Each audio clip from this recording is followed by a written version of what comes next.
ఆయన ఆరాధిస్తాం. And I also want to tell you that very few Christians have understood the meaning of real worship. ఇంకొక సంగతి మీకు చెప్పాలనుకుంటున్నాను. నిజమైనటువంటి ఆరాధన గురించినటువంటి సంగతి చాలా కొద్ది మంది క్రైస్తవులు మాత్రమే గ్రహించారు. Many people, what they call praise and worship is not worship. అనేక మంది ఏదైతే స్తుతి ఆరాధన అని అంటున్నారో అది నిజమైన ఆరాధన కాదు. When Isaiah went, he didn't see the angels swinging their hips with a guitar over there. అక్కడ యెషయా అక్కడికి వెళ్ళినప్పుడు అక్కడ ఉన్నటువంటి దూతలు గిటార్ పట్టుకుని అటు ఇటు ఊగులాడట్లేదు. No, లేదు. they were reverent. వాళ్ళు ఎంతో భయభక్తులతో ఉన్నారు. So many things that I see in Christian churches today, there is no reverence about it at all. ఈ దినాల్లో అనేకమైనటువంటి క్రైస్తవ సంఘాల్లో నేను చూస్తున్నటువంటి సంగతి ఏమిటంటే దేవుని గురించినటువంటి భక్తి మర్యాదలు కనబడడం లేదు. They call it worship, it is not worship, it's a deception. వాళ్ళు ఆరాధన అంటున్నారు కానీ నిజంగా అది ఆరాధన కాదు, ఇది ఒక మోసం. They have not seen the type of worship written in the New Testament and the Old Testament. నూతన నిబంధనలో గాని పాత నిబంధనలో గాని ఉన్నటువంటి ఆరాధన గురించి సరైన విధానంలో వాళ్ళు చూడలేదు. What is the reaction of Isaiah, who was the holiest man in Israel, when he saw this? ఇశ్రాయేలు దేశంలో అతి పరిశుద్ధుడైనటువంటి వ్యక్తి యెషయా ఈ దర్శనాన్ని చూసినప్పుడు ఎట్లా ప్రతిస్పందిస్తున్నాడు? Isaiah was the holiest man in Israel. ఇశ్రాయేలులో ఈ యెషయా చాలా అతి పరిశుద్ధుడైన వ్యక్తిగా ఉన్నాడు. And he sees this vision. ఆయన ఈ దర్శనాన్ని చూస్తున్నాడు. And he says, "Oh, what a wretched man I am." ఆయన అంటున్నాడు, నేను ఎంత దౌర్భాగ్యుడిని. Verse 5, I am a man of unclean lips. 5వ వచనంలో అంటున్నాడు, అయ్యో నేను అపవిత్రమైన పెదవులు గలవాడిని. I dwell in the midst of a people of unclean lips. అపవిత్రమైన పెదవులు గల జనుల మధ్య నివసించువాడను. When he saw God in his glory, దేవుని యొక్క మహిమలో ఆయన చూసినప్పుడు the first thing he was convicted about was the way he was speaking. ఆయన ఒప్పించబడినటువంటి మొట్టమొదటి సంగతి ఏమిటంటే ఏంటి ఆయన మాట్లాడుతున్నాడు ఆ విధానం. I've seen so many Christians who go for their praise and worship meetings. నేను అనేక మంది క్రైస్తవులను వాళ్ళ స్తుతి ఆరాధన కూటాలకు వెళ్ళేవాళ్ళని చూశాను. And then they go home and they gossip and they backbite. వాళ్ళు ఇంటికి వెళ్ళిన తర్వాత వాళ్ళ మీద వీళ్ళ మీద మాట్లాడుకుంటూ ఉంటారు, ఇతరుల గురించినటువంటి సంగతులు మాట్లాడుకుంటారు. They are never convicted about the way they use their mouth. అసలు వాళ్ళ నోటిని కొండలు చెప్పడానికి ఉపయోగిస్తున్నాడు అన్న సంగతి గుర్తించిన వాళ్ళు. I say these people did not worship God on Sunday morning. నేను అనుకుంటాను వీళ్ళు ఆదివారం ఉదయం ప్రభుని ఆరాధించిన వాళ్ళు కాదు వీళ్ళు. There are many groups like that. అనేకమైన గుంపులు అట్లా ఉన్నారు. We must worship God on Sunday morning. ఆదివారం ఉదయాన్నే దేవుడిని ఆరాధించాలంటారు. Brother, సహోదరుడా, what about the way you speak at home on Sunday evening? సహోదరుడా, ఆదివారం సాయంకాలం ఇంటి దగ్గర ఏం మాట్లాడుతున్నావు నువ్వు? You stop worshiping God? నువ్వు ప్రభుని ఆరాధించడం మరి మానేస్తున్నావా? Worship God is just for 2 hours. ఏది ప్రభుని ఆరాధించడం ఆ వారానికి 2 గంటలు మాత్రమేనా? It's an absolute deception. అది ఎంతో మోసము. Worship is a 24-hour thing. ఈ ఆరాధన అనేటటువంటిది 24 గంటలు జరగవలసిన క్రియ. These people never stopped. They were all the time worshiping God. ఈ ప్రజలు వీళ్ళు ఆప్ చేయలేదు, రాత్రింబగళ్ళు ఇలా చెప్తున్నారు. And they were serving God at the same time. అదే సమయంలో ప్రభుని సేవిస్తున్నారు కూడా. True worship is a 24-hour thing. నిజమైనటువంటి ఆరాధన రోజుకి 24 గంటలు జరిగేటటువంటి. It is not just singing for 1 hour on Sunday morning. ఏదో ఆదివారం ఉదయం గంట సేపు పాటలు పాడేది కాదు. It is not just different people praying together for 1 hour before the breaking of bread. ఏదో రకరకాల ప్రజలు రొట్టె విరచడానికి ముందు గంట సేపు ప్రార్థన చేయటమో కాదు. No, that is all prayer. అది ప్రార్థన. This is all singing. ఇదంతా పాడటం. Worship is something completely different. ఆరాధన అనేది చాలా విభిన్నమైన reverence for God. దేవుని యందు భక్తి మర్యాదలు కలిగి. It is a 24-hour thing. రోజుకి 24 గంటలు చేసే. 7 days a week. వారానికి 7 రోజులు కూడా. I never knew the meaning of worship for many years. అనేక సంవత్సరాలుగా ఈ ఆరాధన గురించినటువంటి అర్థం నాకు గ్రహింపు కాలేదు. So many people, their understanding of these words is from what they hear in churches, not from the Bible. అనేక మంది వీటిని గురించినటువంటి భావాన్ని ఎట్లా అర్థం చేసుకుంటున్నారంటే ఆయా సంఘాల్లో వినేదాన్ని బట్టి తప్ప వాక్యానుసారమైనది కాదు. You know what happens if you really come into the presence of God? మీరు నిజంగా దేవుని సన్నిధిలోకి వచ్చినప్పుడు ఏమవుతుందో తెలుసునా? Let me tell you what my experience was. నా అనుభవం ఎట్లా ఉండిందో చెప్తాను. You know, sometimes I have sat for 15 minutes talking to a really godly man who knows God. కొన్ని సార్లు నిజంగా దేవుణ్ణి ఎరిగినటువంటి దైవజనుతో మాట్లాడుతూ ఒక 15 నిమిషాలు అట్లా ఉండిపోయాను. Or I have listened to a message for 15 minutes or 20 minutes from a really godly man. లేకుంటే నిజమైనటువంటి దైవజనుడు చెప్పినటువంటి వర్తమానాలు వింటూ ఇంచుమించు 15 నిమిషాలు పాటు 15-20 minutes. 15-20 నిమిషాలు. And it has challenged my life and changed the direction of my life. అది నా జీవితానికి సవాలు చేసింది. నా జీవితంలో నేను వెళ్ళేటటువంటి దిశనే మార్చేసింది. Just listening to a godly man for 15-20 minutes. ఒక దైవజనుడు 15-20 నిమిషాలు చెప్పిన దాన్ని వింటేనే ఇట్లా జరిగింది కదా. Many people in the morning they say they are sitting reading their Bible. అనేక మంది ఉదయాన్నే లేచి బైబిల్ చదవటం ప్రారంభిస్తారు. Having a quiet time with God. వాళ్ళు అంటారు దేవునితో నేను మౌన ధ్యాన సమయాన్ని కలిగి ఉంటాను. In my younger days, నా చిన్నప్పుడు I used to see people like this. నేను ఎట్లా ప్రజలు చూసేవాడిని. Every morning they will read their their Bible. ఉదయాన్నే బైబిల్ చదువుతారు, They're having quiet time with God. దేవునితో మౌన ధ్యాన సమయం కలిగి ఉంటారు. And then they will come out తర్వాత బయటకు వస్తారు, and they will be fighting and quarreling and gossiping and backbiting and doing everything. ఇంకా కొట్లాటలు పోట్లాటలు, ఇతరుల గురించి కొండాలు చెప్పుకోవటం, వాళ్ళ గురించి వేడు చెడుగా I మాట్లాడటం. was only a young man, 26 years old. నాకు అప్పుడు 26 సంవత్సరాల వయసు కలిగిన And I ఎవరు? thought, how can this be? అప్పుడు నేను అనుకునేవాడిని ఇది ఎట్లా I జరుగుతుంది? spent 15 minutes with a godly man, it changes my life. ఒక దైవజనుడు చెప్పింది 15 నిమిషాలు వింటేనే నా జీవితం మార్పు వస్తుంది కదా. These fellows say they sat half an hour having quiet time with God himself. ఈయన అంటున్నాడు అసలు దేవునితోనే అరగంట సేపు కూర్చుని మౌన ధ్యానం కలిగి And their ఉన్నాడు, life is not changed. కానీ జీవితంలో మార్పు రాలేదు. I said, Lord, what is this? నేను అన్నాను, ప్రభు ఏమిటిది? The Lord said to me, ప్రభు చెప్పాను, these people are not spending time with me. ఈ ప్రజలు నాతో సమయం గడపట్లేదు, They're just kneeling down and reading a book. ఏదో మోకరించో పుస్తకం చదువుకుంటున్నారు.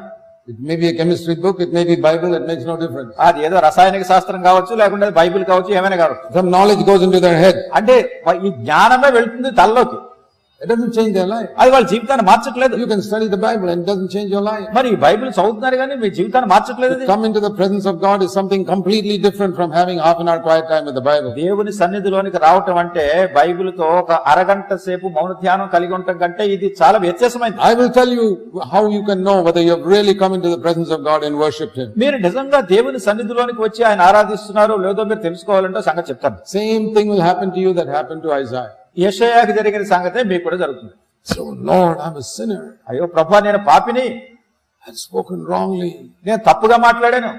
There'll be such tremendous conviction of sin in your life. నీ జీవితంలో పాపమును గురించినటువంటి బలమైన ఒప్పుదల వస్తుంది. That is always the mark of a man who has come into God's presence. దేవుని సన్నిధిలోనికి వచ్చినటువంటి వ్యక్తికి ఎప్పుడు కూడా ఇది ఒక గుర్తు. We read in Revelation chapter 1 when John the apostle saw Jesus. ప్రకటన గ్రంథం మొదటి అధ్యాయంలో అపోస్తలుడైనటువంటి యోహాను యేసు ప్రభువును చూసినప్పుడు, This is the same man who was leaning upon Jesus' breast at the Last Supper. ఇదే మనుషుడు ప్రభురాత్రి భోజన సమయంలో క్రీస్తు ప్రభువారి రొమ్మును ఆనుకుని He was so close to him. ఆయనకి ఎంతో సమీపంగా ఉన్నాడు.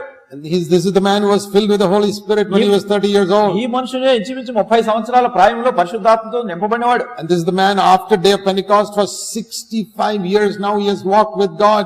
పెంతెకోస్తు దినం తర్వాత 65 సంవత్సరాలు దేవునితో నడిచినటువంటి Now he is an old 95-year-old man. ఇప్పుడు 95 సంవత్సరాల వయసు కలిగినటువంటి వృద్ధుడైపోయాడు. Holiest man on the earth. ఈ భూమి మీద చాలా అతి పరిశుద్ధుడైన All the other apostles have died. మిగతా అపోస్తలులందరూ చనిపోయారు. And he is alone, persecuted for the faith in the Isle of Patmos. ఈయన ఒంటరిగా ఉన్నాడు, తన విశ్వాసాన్ని బట్టి హింస పొందుతూ పద్మసు ద్వీపంలో ఉన్నాడు. And he sees the risen Lord. తిరిగి లేచిన ప్రభువుని చూస్తున్నాడు. What does he do? ఏమంటున్నాడు? Does he go like this, say hello?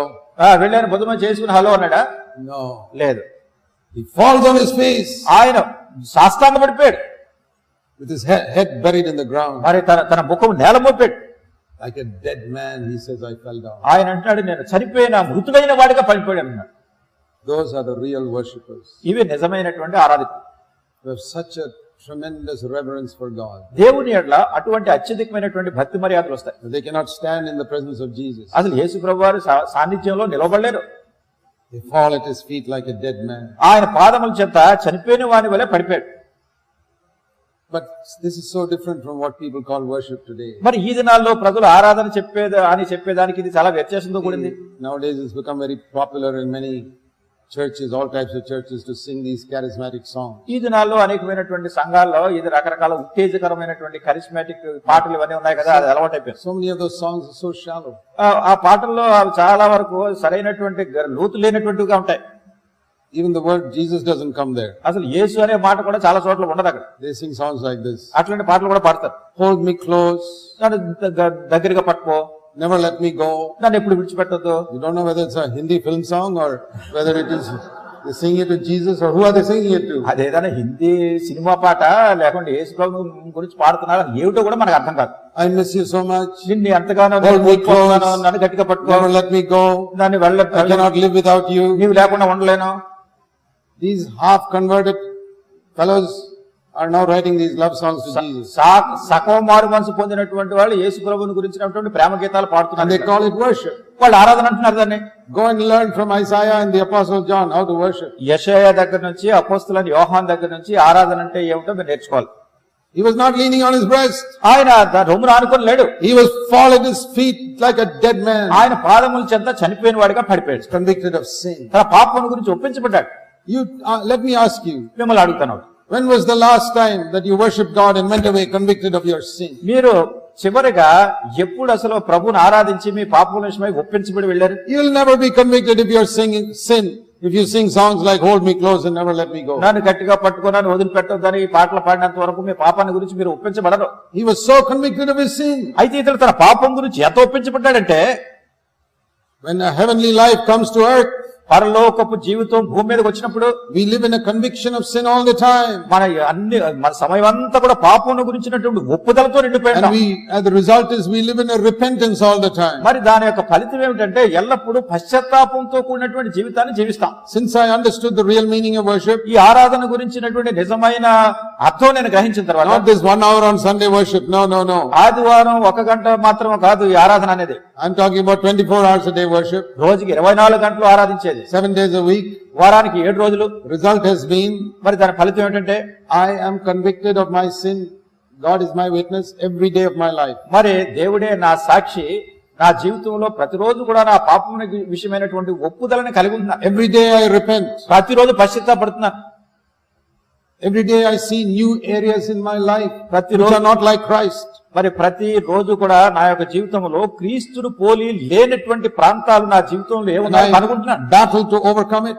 నేను దాన్ని జయించడానికి ఎంతో యుద్ధ ప్రాతిపదిక మీద ఉన్నాను. That is how I know that I am worshiping God. ఆ రీతిగా నేను ఎరుగుదును, నేను ప్రభువుని ఆరాధిస్తున్నాను. And if I worship God, then I can serve God effectively also. నేను ప్రభువుని నిజంగా ఆరాధించినప్పుడు ప్రభువుని శక్తివంతంగా సేవించగలను కూడా. And when we are convicted like that, మనం అట్లా ఒప్పించబడినప్పుడు what happened to Isaiah? యెషయాకి ఏమైంది? It says in verse 6, 6వ వచనం చెప్పబడింది, one of the seraphs took a burning coal with his tongs from the altar and touched my mouth with it. Verse 7. అప్పుడు ఆ శరాపులలో ఒకడు తాను బలిపీఠం మీద నుండి కారుతో తీసిన నిప్పును చేత పట్టుకుని నా యొద్దకు ఎగిరి వచ్చి నా నోటికి దాని తగిలి. Word said, this has touched your lips, your iniquity is taken away. మరి ఇది నీ యొక్క పెదవులకు తాకింది కదా, నీ దోషం తొలగిపోయింది, your sin is forgiven, నీ పాపం క్షమించబడింది. and this fire of God has come on your mouth now. దేవుని అగ్ని ఇప్పుడు నీ నోటి మీదకి వచ్చింది. Now you can go and speak. ఇప్పుడు నువ్వు వెళ్ళి మాట్లాడు. This is how we can speak like prophets. ఈ రీతిగా మన ప్రవక్తల మాదిరిగా మాట్లాడగలం. All of us can have tongues of fire. మనమందరం కూడా ఈ అగ్ని వంటి నాలుకలు కలిగి ఉండగలం. On the day of Pentecost, we read tongues of fire came on top of everybody's head, men and women. Pentecost దినాన్ని పురుషులు గాని స్త్రీలు గాని అందరి మీదకి కూడా పరిశుద్ధాత్మ దేవుడు దిగి వచ్చినాడు. What was God saying? ఏమన్నాడు దేవుడు? I want to make your tongue like a tongue of fire. నేను మీ యొక్క నాలుకలను అగ్ని నాలుకల వలె చేయగలను. A pure tongue. అది పవిత్రమైన నాలుక. Most of us have to admit we have sinned most with our tongue. మనలో అనేక మంది ఒప్పుకోవాల్సినటువంటి విషయం ఏమిటంటే మనం అధికమైనటువంటి పాపాన్ని మన నాలుక ద్వారానే చేస్తున్నాం. We have told lies. అబద్ధాలు చెప్పాం. We have hurt people. ప్రజలను గాయపరిచాం. We got angry. కోపం వస్తుంది. We have deceived people. ప్రజలను మోసగించాం. We have gossiped. ఇతరుల మీద అన్యాయంగా రకరకాల మాటలు spoken evil about them behind their back. మరి ప్రజల మీద కొండాలు చెప్తూ చెడుగా మాట్లాడుతున్నాం. This tongue has been like the fire of hell, sinning. ఈ నరకం ఎట్లా ఉందంటే ఇది అగ్ని, ఇది నాశనానికి పోయే అగ్ని మాదిరిగా పాపం చేస్తూ ఉంటుంది. Isaiah was like that. యెషయా ఎట్లా ఉన్నాడు? So God said to Isaiah, you need the fire from heaven on your tongue. మరి దేవుడు యెషయాతో అన్నాడు, పరలోకా నుంచి వచ్చినటువంటి అగ్ని నీ నాలుక తగలాలి. I will do it for you when you confess that your tongue is full of sin. నీ నాలుక పాపంతో నిండి ఉందని ఒప్పుకున్నప్పుడు నేను నీ కోసం ఇది చేస్తాను. And he said that. Oh God, my tongue is full of sin. ఓ దేవా, నా నాలుక పాపంతో నిండిపోయింది. The fire from heaven touched his mouth. పరలోకా నుంచి అగ్ని వచ్చి తన నాలుకను తాకింది. Have you confessed that to God? నువ్వు దేవుడికి ఒప్పుకున్నావా? Have you confessed to God the lies?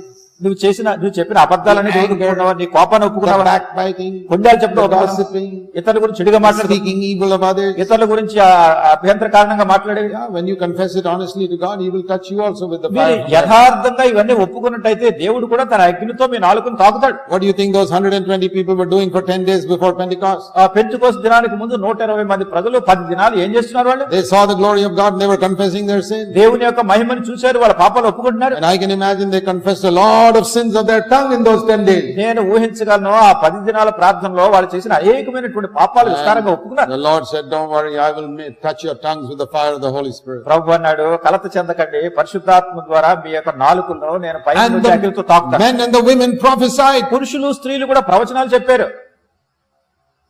And the apostle Peter said, అపోస్తలుడైన పేతురు అన్నాడు, This is for all of you also. ఇది మీ అందరికీ కూడా.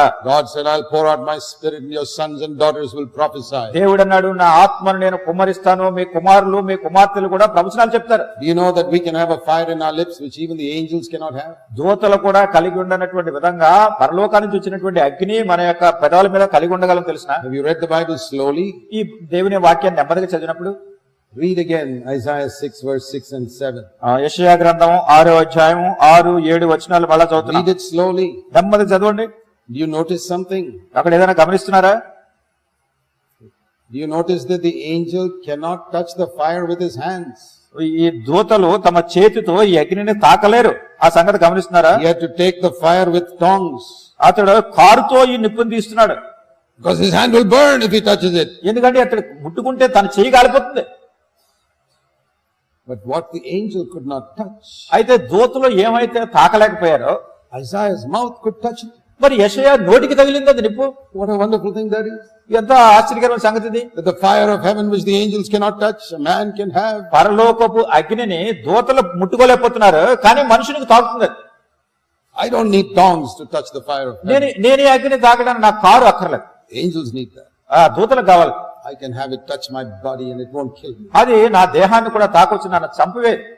It's wonderful. ఇది ఎంతో అద్భుతకరమైనది. The privilege we can have as God's children. దేవుని బిడ్డలుగా మనం కలిగి ఉండే ఆధిక్యత.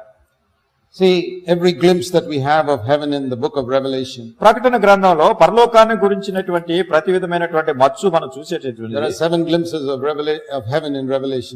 ప్రకటన గ్రంథంలో పరలోకాన్ని గురించినటువంటి మచ్చు 7 విధానాలుగా చెప్పబడింది. And all those 7 glimpses of heaven in Revelation show us one thing. పరలోకాన్ని గురించినటువంటి 7 విధములైనటువంటి మచ్చు కూడా ఒక సంగతి The తెలియజేస్తుంది. people are always praising and worshiping God. ప్రజలు ఎల్లప్పుడూ కూడా దేవుణ్ణి స్తుతిస్తున్నారు, They're always thanking Him for what He has done. వాళ్ళు ఎల్లప్పుడూ కూడా దేవుడు చేసిన దానికి వందనాలు చెల్లిస్తున్నారు.